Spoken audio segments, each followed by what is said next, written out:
신율의 뉴스 정면 승부 4부 순서 시작합니다.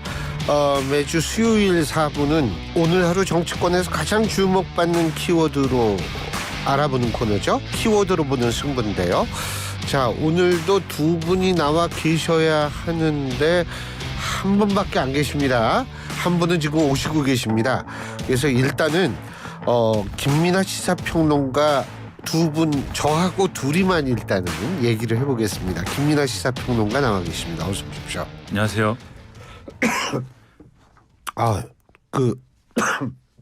이런 날이 올 줄 알았습니다. 네. 언젠가는 김용태 전 최고가 늦지 않을까. 왜냐하면 항상 이제 이 전회 방송을 마치고 차로 이동을 하는데 아슬아슬하죠. 네, 그 길이 늘 막혀요. 그래가지고 늘 걱정을 했는데 오늘 이런 날이 오고야 말았습니다. 뭐 저희 둘이 오붓하고 좋은데요. 오붓, 네, 그렇죠. 네, 오붓한 게 좋습니다. 예. 우리 오기 전에 우리끼리 그냥 얘기만 할까요? 예. 예.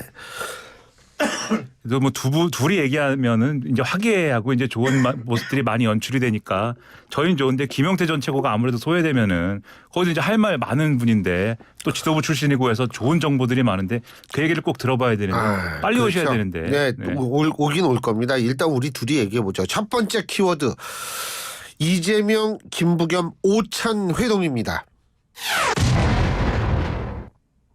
오늘 두 사람 만났는데 어떻게 보셨어요? 이제 뭐 예정된 만남이었고 계속 예고가 됐던 거 아니겠습니까? 그래가지고 뭐 어떤 중요한 얘기를 할 것인가 좀 봤는데 일단 공개적으로 나눈 대화를 뭐 언론에 보도하고 뭐 이런 걸 보면은 그렇게까지 중요한 얘기를 공개된 수준에서는 뭐 얘기하지는 않는 것 같아요. 근데 늘 이제 비공개된 내용에 뭐가 있느냐. 이게 늘 중요한 거 아니겠습니까? 그래서 그거를 이제 추측을 어떻게 할 것이냐는 이제 뭐 남은 문제일 것 같은데 공개된 수준에서는 일단 김부겸 전 총리는 일단 선거제도 개혁과 관련돼서 연동형 비례제 유지해야지 병립형으로 돌아가면 안 된다 이런 얘기하는 것 같고 그다음에 이낙연 전 총리가 지금 계속 신당 창당 얘기를 하고 있는데 대표가 그것을 껴안아야 되는데 지금 아무래도 이제 그것을 껴안지 못하고 있는 상황에서 좀 더 적극적으로 나서야 된다 이렇게 얘기를 했다고 하고 그리고 일부 언론 보도에 의하면은 소위 이제 그 강성 지지층에 대해서 이재명 대표가 더 적극적으로 이제 좀 자제를 요구해야 된다. 채널의 단독 보도입니다. 그렇죠. 이런 얘기를 했다고 하는데 여기서 대체적으로 이제 이재명 대표는 좀 뭐랄까 긍정적인 답을 했다고 하거든요. 근데 이게 어떤 실질적인 움직임으로 나타날 거냐는 지켜봐야 될 것 같고 이 비공개된 어떤 내용에서 좀 더 구체적인 쟁점에 대한 얘기가 있었느냐가 중요할 것 같아요. 예를 들면 지금 이재명 대표가 뭔가를 해야 된다라고 주장하는 비주류의 이제 의제 중에 하나가 통합 비대위를 꾸려야 된다. 이런 것들이 있지 않습니까?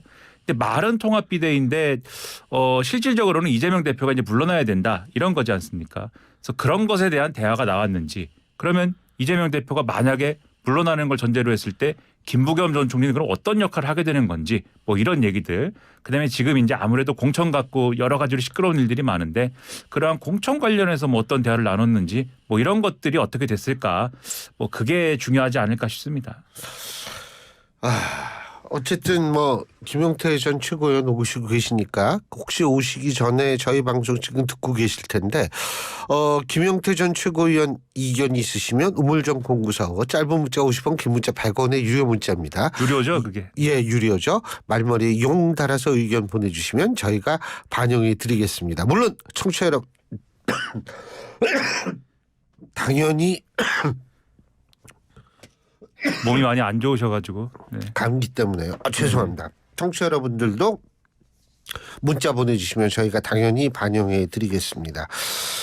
근데 오늘 이렇게 만나가지고 이게 조금 저게 될까요? 이제 지금 이낙연 전 총리가 반응을 한 걸 보면은 저는 실망스럽다는 취지로 얘기를 했습니다. 그러니까 이게 지금까지는 이낙연 전 총리가 뭔가 좀 엄격 진지 근엄한 그러한 모습으로 신당 창당을 한다는 메시지를 쭉 유지를 해왔는데 최근에 이제 지역 방송과의 어떤 인터뷰 과정에서 너무 신당 창당을 기정사실화해서 얘기하는 것 같아서 부담스럽다라는 이유로 좀 인터뷰를 뒤로 물은 게 있었잖아요. 그래서 뭔가 이낙연 전 총리가 톤다운 하는 거 아니냐 이런 관측이 있었는데 이제 오늘의 만남을 계기로 해서 뭔가 이낙연 전 총리도 만족스러운 얘기가 있었으면은 더 좀 톤다운하지 않을까라는 얘기도 있었는데 아무래도 불만족스러운 분위기여서 그래서 기본 조건은 요거와 관련돼서는 안 바뀌는 것 같아요. 이낙연 전 총리는 여전히 이제 연말이 되기 전에 뭔가 바뀌었으면 하는 구체적으로는 이재명 대표의 거취와 관련된 뭔가가 있었으면 하는 얘기를 하는 건데 오늘 관련 대화에서 그 부분이 예를 들면 이낙연 전 총리가 만족할 만한 얘기가 없으니까 이제 그런 반응하는 것 같거든요. 그래서 그런 걸 이제 좀 종합을 해보면은 지금 민주당 내에 여러 가지 분열 상황들이 뭐 좀 슬기롭게 극복이 되는 그런 것까지는 이제 이르지 못한 만남이 아니었을까 싶습니다. 자, 저희가 조금 전에 제가 이제 김용태 최고위원이 의견이 있으면 우물정 공구사와 짧은 문자 50원, 긴 문자 100원의 유료 문자를 보내면은 반영해드리겠다 그랬는데 아마 제가 볼 때에는 짧은 문자든 긴 문자든 돈이 좀 아까워서 빨리 오신 것 같습니다. 예, 지금 숨을 헐떡이는 분위기예요. 그 최고 월드컵 대교 북단에 4중 충돌이 나 있어가지고 그 북단을 이용하시려고 하시는 분들 계시면 성산대교를 이용하시는 게 더 빠를 것 같습니다. 아, 예. 지금 교통방송까지 해주시고 예. 아주 친절하신 우리 김용태 최고이십니다. 예. 우리가 지금 무슨 얘기냐면 오늘 이재명 대표하고 김부겸 전 총리하고 만난 얘기 하고 있었는데 어떻게 보세요?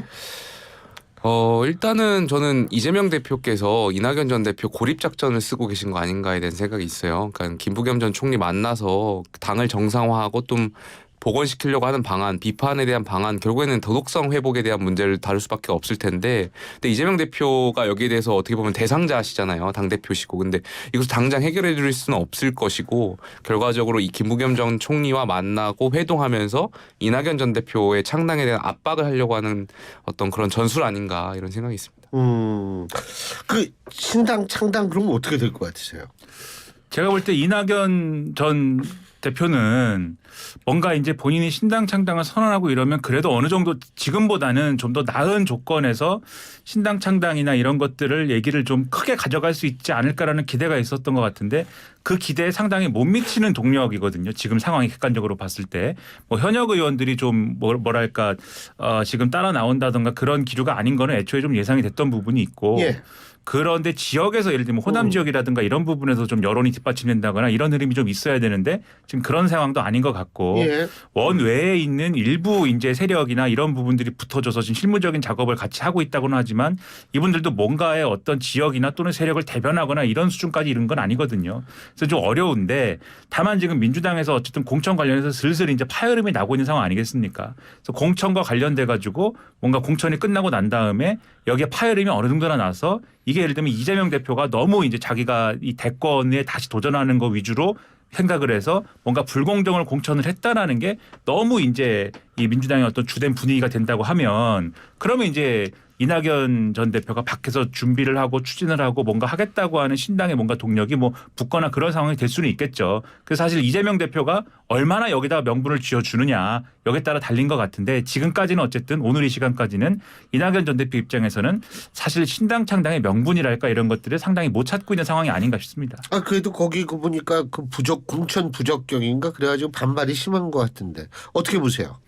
그러니까 뭐 지금 민주당 자체가 이제 공천으로 앞으로 계속 갈등을 겪을 것 같아요. 저는 이번에 그 송영길 전 대표가 어쨌든 구속이 되었지 않습니까? 그러면은 이 돈봉투에 연루된 현역 의원들이 앞으로 이제 계속해서 재판에 연루될 것이고 재판이 아니라 검찰의 수사에 이제 연루될 것이고 이것을 이분들에 대해서 공천을 어떻게 할 것이냐가 당내의 굉장히 큰 핵심일 텐데 공천을 주면 주는 대로 당내의 어떤 국민적인 비판을 받을 거고 또 이분들을 공천을 어떤 수사 과정에서 연루되어 있다라는 이유로 공천을 배제한다면 결과적으로 이재명 대표에 대한 또 기준도 잣대도 향할 수 있는 것이거든요. 지금 당대표가 또 여러 재판에 연루되어 있는데 과연 당대표를 향한 공천 기준은 어떻게 할 것이냐. 그러니까 여러모로 지금 민주당 내에서 공천이 지금 굉장히 큰 복잡한 갈등 상황에 있을 거라고 저는 생각됩니다.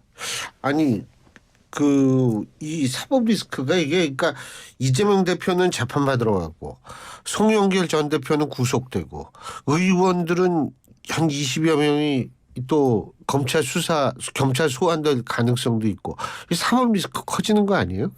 당연히 이제 사법 리스크는 커질 수밖에 없는 게 이재명 대표 관련돼서 지금 이 뭐랄까 약한 고리가 형성이 되는 게 가령 이제 김용 전 민주연구원 부원장 1심 결과도 그렇고 이재명 대표 입장에서는 부담스러운 내용들이거든요. 예. 그동안 그 재판에 대해서도 계속 어쨌든 관측이 유동규 씨의 진술의 신빙성 여부에 따라서 이게 갈릴 수 있다 이렇게 봤는데 예. 재판부에서는 어쨌든 신빙성이 인정된 거 아닙니까? 예. 김용 전 부원장이 받은 돈의 성격이나 이런 거는 다음에 한번 다른 수사나 이런 걸 통해서 다뤄본다 하더라도 어쨌든 김용 전 부원장이 받았다고 하면 예. 그거는 이재명 대표와 관련된 돈일 가능성이 있다 이렇게 판단하고 있는 거잖아요. 그 이런 것도 부담스러운 거고 지금 송영길 전 대표 관련된 전당대 돈봉투 사건도 이 결국은 송영길 전 대표가 결국 이재명 대표가 이제 이후에 이제 대선 후보로서 역할을 하고 또 이후에 그걸 발판으로 해서 지역구에 출마를 하고 대표가 되고 또 이런 과정하고 연결되어 있는 것이기 때문에 이런 게 전혀 관련이 없다고 할 수 없는 거거든요. 그래서 지금 문제인 건데 다만 두 가지 점에서는 이제 이재명 대표 입장에서는 좀 뭐랄까 어떤 기술적인 부분에서 파고 들어갈 대목들이 있어요. 첫 번째는 과연 검찰이 이거는 어느 정도로 수사를 할 것이냐. 그러니까 20여 명의 의원들이 실제로 줄줄이 소환될 것이냐. 왜냐하면은 지금 20여 명을 다 특정을 했고 상황들을 충분히 수사를 했다라고 검찰은 주장하고 있지만 총선 앞두고 그렇게 즐거운 마음으로 쭉 소환할 수 있는 거냐는 저는 그렇지 않을 수도 있다고 보거든요. 확실한 사람만 이제 소환하는 이제 과정으로 갈 것 같은데 그 문제를 봐야 되고 또 소환을 했다고 해서 공천 불이익을 주는 거냐 이것도 봐야죠. 왜냐하면은 그거는 힘들 수 있죠. 그렇죠. 기소가 된다거나 뭐 요거를 그렇죠. 기준으로 봐야 될 건데 거기까지로 갈 것이냐 이것도 이제 총선 앞두고 요게 논란이 있을 수 있는 것이기 때문에 검찰 수사의 정도를 놓고 이제 지켜봐야 될 부분이 있고 두 번째는 이제 아무래도 국민 여론의 차원에서는 지금까지 말씀드린 건 좀 법리적인 부분 아니겠습니까? 국민 여론의 차원에서는 민주당이 이 돈봉투 사건이나 이런 거에 대한 볼륨은 최대한 낮출 것이고 그래서 얘기를 잘 안 할 거예요. 그 최대한 낮출 거고 무조건 이 어떤 밑바닥 여론에서 하고 다닐 얘기는 이재명 대표는 영장이 기각이 됐다. 이것만 계속 얘기할 겁니다 아마. 그래가지고 그거에 대한 어떤 국민들의 기억이 크기 때문에 뭔가 그래도 마지막까지 보면 뭔가 다를 수도 있겠어. 뭐 이런 인상을 주려고 할 거거든요. 이게 기술적으로는 그렇게 갈 수 있는데 근데 평론가 입장에서 보면은 어쨌든 돈봉투 전당대회라는 거는 그건 잘못된 게 확실하지 않습니까? 그리고 그런 일이 있었는데 지금 민주당이 마치 이제 아무 일도 없었다는 듯이 뭐 그런가 봐. 뭐 이런 태도로 있는 것도 그 사실 뭐 이 정치 윤리상 도의상 사실 안 좋은 거거든요. 그렇기 때문에 이 문제에 대해서는 차라리 그런 기술적인 것보다는 책임 있는 태도로 계속 메시지를 발산하는 게 나중에 공천 논란이나 이런 것하고도 연관되지 않을 수 있는 방법이기 때문에 이 사건 자체에 대해서 계속 국민들에게 사과하고 책임지는 모습 보이는 게 옳다 이렇게 생각을 합니다. 알겠습니다. 자, 두 번째 키워드로 넘어갑니다. 두 번째 키워드 한동훈 비대위원장입니다. 오늘 날씨가 추워서 그런지 이쪽으로 소리가 들어가서 이쪽으로 나오니까 머리가 막 좀 띵해져요. 왠지 춥기도 하고. 네. 그 어떻게 보세요? 한동훈 비대위원장. 일단 당이 뭐 원내위원장하고도 연석회의를 가졌고 오늘 또 상임고문단하고도 연석회의를 가졌고 여러 가지 절차를 가지고 의견을 듣는 과정은 굉장히 중요하다라고 생각되고요. 그러나 이제 사실상 이제 원내대표 권한대행, 당대표 권한대행의 지명 절차만 남아 있는 것 같습니다. 이제 전국이 추인을 받게 되면 이제 비대위원장으로 오실 수 있게 될 텐데 저는 한동훈 비대위원장이 만약에 사실화가 된다면 저는 한동훈 장관께 부탁드리고 싶어요. 지금 비대위원장은 뭐 언론에서 많은 국민들도 들으셨다시피 지금 국민의힘이 가지고 있는 상황들, 처해진 상황들이 그렇게 단순한 상황들이 아니거든요. 그리고 정치라는 것이 뭔가 간단한 논리로서 작동하는 것도 아니고 굉장히 복잡한 이 방정식 같은 것을 풀어내야 되는 자리인데 한동훈 장관께서 비대위원장으로 오신다면 내각에 계실 때 그 모습, 내각은 당연히 대통령을 보좌하고 행정의 일원이기 때문에 그럴 수밖에 없었다 하더라도 비대위원장은 여당의 역할, 국민의 어떤 목소리를 대통령실에 잘 전달하고 때로는 또 대통령실이 잘못된 것이 있으면 비판도 하고 그런 자리여야 되거든요. 그래서 장관께서 비대위원장으로 오시게 된 그 결심이 선다면 이 결기를 가지고 좀 오셨으면 좋겠다. 그러지 않으면 저희 당도 어렵고 정말 국민도 어려워지고 정권도 어려워지고 또 한동훈 장관 개인의 정치적 행보도 내년 총선을 평가받을 거기 때문에 굉장히 큰 결심을 가지고 오셔야 된다는 말씀 좀 드리고 싶습니다. 그렇게 할 수 있을 거라고 보세요? 저는 분명히 장관의 역할과 비대위원장의 역할은 다르다라고 생각하고 한동훈 장관 똑똑하시잖아요. 그러니까 오실 때는 그 결기 없이 오시진 않을 거라고 생각합니다. 어떻게 보십니까? 자, 저는 이제 한동훈 비대위원장은 뭐 거의 기정사실화 된 거고 이것은 소위 말하는 윤심의 영향으로부터 벗어나지 않는 그러한 어떤 일이기 때문에 저는 김용태 전 최고 말이 구구절절 다 옳은 말임에도 불구하고 그것이 실현되기 어려울 거다 이렇게 생각을 하고 있습니다. 가령 이제 건실한 젊은이에요. 아니 물론이죠. 저는 늘 예를 들면 비대위를 꾸리든 또는 새 지도부를 꾸리든 거기엔 반드시 김용태 전 최고가 들어가야 된다. 저는 늘 그렇게 생각을 하는데 아니면 새 국회를 꾸리든 무조건 들어가야 된다. 오늘 분위기가 가족 같아요. 아주 훈훈합니다. 예, 연말 거의, 분위기 팍팍 나요. 네, 명절 예. 같습니다. 지금 뭐 패션도 그렇고. 예. 근데 뭐 그렇게 생각을 하는데 근데 이제 실현되기 어렵다라고 보는 게 가령 모든 언론이 지금 한동훈 비대위원장이 만약에 된다 그러면 한동훈 비대위가 출범한다 그러면 맨 먼저 맞닥뜨릴 과제가 김건희 여사 관련된 특검법 어떻게 처리할 거냐. 맞아요. 그리고 그것과 관련돼서 대통령에게 할 말 하는 거냐 이 부분이지 않습니까? 예. 근데 어제 이제 한동훈 장관이 그랬어요. 이걸 기자들이 물어보니까 민주당이 시켰냐라고 하면서 민주당이 이거 물어보면은 내가 곤란할 줄 아는가 본데 곤란하지 않다 이렇게 얘기하면서도 이게 어쨌든 그건 이제 그거였군요. 몰카 공작이다 이거였군요. 그러니까 요 어쨌든 특검법과 관련돼 가지고 이게 어쨌든 이 어떤 이 무리한 부분이 있는 어떤 법이다. 여러 가지의 문제가 있다. 이 기간이라든가 그 시점이라든가 그리고 어떤 추천이라든가 이런 부분에 이제 문제가 있다라고 지적을 했거든요. 그래서 이게 아무래도 거부권을 행사하는 것에 더 정당하다라는 것을 논리를 실은 거 아니냐, 힘을 실은 거 아니냐 그런 관측을 낳게 했는데 오늘 조선일보라는 신문에 그 한동훈 장관의 발언은 그런 것도 있지만 결국은 그런 부분이 제거가 되면 예를 들면 시점의 문제라든가 그래서 총선 이후에 수사를 하게 한다든지 또는 특검 추천권을 비교섭단체가 아니라 교섭단체가 추천을 하게 한다든지 이런 부분으로 그런 부분을 조정을 하는 것으로 협의를 한다면 국회가 그러면 거부권을 행사하지 않도록 대통령에게 뭔가 진언할 수 있는 그런 얘기일 수도 있다. 이런 해석을 실었어요. 조선일보가. 그러면 기자들이 오늘 또 물어볼 거 아닙니까? 한동훈 장관에 대해서. 오늘 한동훈 장관이 뭐라고 했냐면은 내가 어제 말을 너무 많이 했다. 말을 안 하겠다. 이렇게 얘기했거든요. 그러니까 지금 말씀드린 그 조선일보가 보도한 그러한 해법으로 해도 그것은 사실 그 안을 야당이 받아들이지 않기 때문에 그 결론은 결국은 거부권 행사로 갈 수밖에 없을 겁니다. 하지만 연출이 된 거죠. 뭔가 한동훈 장관이 대통령에게 뭔가 드리는 말씀이 있는 것처럼. 그런데 그 연출조차도 지금 한동훈 장관이 지금 시점에서는 자신 있게 뭐 그런 방법도 있다라고는 얘기를 안 하는 거예요. 예. 그렇기 때문에 제가 볼 때는 지금 한동훈 장관이 비대위원장이 된다고 해서 이 상황이 막 바뀌어가지고 대통령에게 할 말하는 비대위원장이 되기는 상당히 어려울 거다라고 오늘도 그렇게 생각을 하게 되는 겁니다. 그 쌍특검 그 김건희 특검법 어떻게 될 것 같으세요? 저는 지금 상황에서 사실 대통령에 대한 살아있는 권력에 대한 수사를 한다는 것 자체가 대통령의 입장에서 봤을 때는 받아들이기 어려운 측면도 있을 것 같고 거부권을 행사할 가능성도 있다라고 생각해요. 다만 이제 한동훈 장관이 비대위원장으로 오시게 된다면 거부권을 쓰더라도 중요한 것은 국민들께 설득하는 과정인 거잖아요. 앞으로 이 대통령을 둘러싼 친인척 문제를 어떻게 우리가 해결해 나갈 건지 이 리스크를 어떻게 감수해서 대통령이 보다 더 자유롭게 이런 리스크로부터 자유롭게 국정 운영을 해 나가실 수 있게 만들 것인지 가령 뭐 특별감찰관 제도라든지 이러한 것을 좀 약속하고 하는 것이 전 비대위원장의 역할이라고 생각하거든요. 근데 과연 한동훈 장관께서 오시게 돼서 그런 역할까지 잘 해줄 수 있을지에 대한 당내 우려가 있는 것이고 오신다면 뭐 특검이야 특검대로 처리하면 되는 것이고 결과적으로 저는 이러한 재발 방지에 대한 약속, 제도화, 그러니까 특별감찰관은 어떻게 보면 제도화인 거잖아요. 그러니까 비대위원장으로서 이런 제도화에 대한 방지를 좀 이야기할 필요가 있지 않나 저는 그렇게 생각합니다. 저는 솔직히 궁금한 게 한동훈 장관에 대해서 막 이거 나온 그 얘기가 이렇게 나오고 이 한동훈 장관 비대위원장으로 추대하는 이유가 뭐라고 보세요? 간단하게 해주십시오. 그러니까 여러 가지 이제 국민의힘에서 기대감이 있는 것 같은데 예. 그 기대감이라는 건 결국 제한된 선택지 안에서의 기대감이에요. 그러니까 완전히 윤석열 대통령이 선호하지 않는 그런 카드를 가져올 수가 없는 거지 않습니까?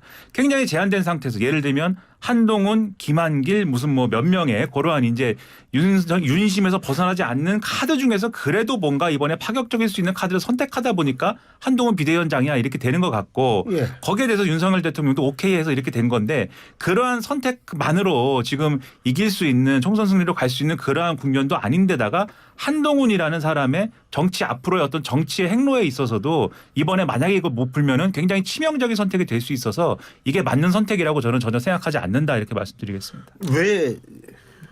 되게 복잡하게 설명하신 것 같아서 좀 짧게 설명드리면 대통령께서 믿을 수 있는 사람이 많이 없구나. 이렇게 생각했습니다.